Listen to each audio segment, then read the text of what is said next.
I see two arguments out there against the war. One is the argument that something is not an argument. It's basically the position you've already alluded to, which is the notion that somehow America had asked for it by its conduct. That's one, which is obviously reprehensible. And the other is that America is not being judicious in its application of force. Those are the two. Are there more? No, those are the two. The second has some force, because if we're going to say this is a fight for civilization, then to say, by the way, we'll fight it with mercenaries only. Northern Alliance United Front. Yeah. Say, or with flying machines that can't be seen or heard from the ground, which, as everyone knows who's studied B-52 pattern bombing, can lead to a lack of discrimination in what happens on that ground. Sure.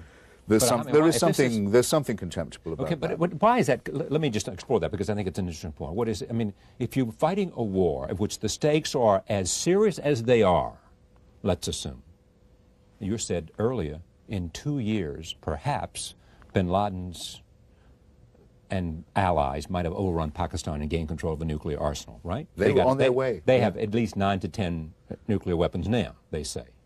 Right, it is said. All right. Why isn't everything necessary, almost, to defeat them appropriate and necessary? Oh, I don't quarrel with it pragmatically. I mean, and if it's B-52, so be it. I don't, but the B-52s are not hitting that kind of position. But if they were, so then is the question of efficiency or not?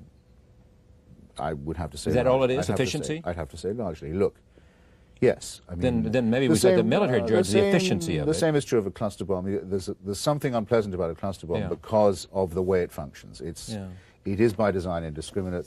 One would hope that in a war for civilization you wouldn't have to rely on an indiscriminate weapon, because the means are the ends.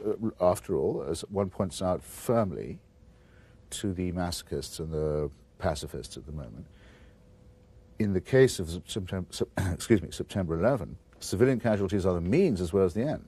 The weapon is a plane full of civilians.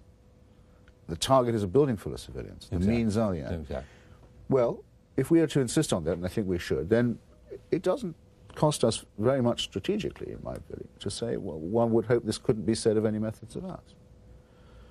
For the same reason I wouldn't torture any of the people of that gang that I could capture. You wouldn't? No, it's a bad practice, and it leads to inefficiency and incompetence. In the end, they end up beating the confession out of the wrong person because it's easier.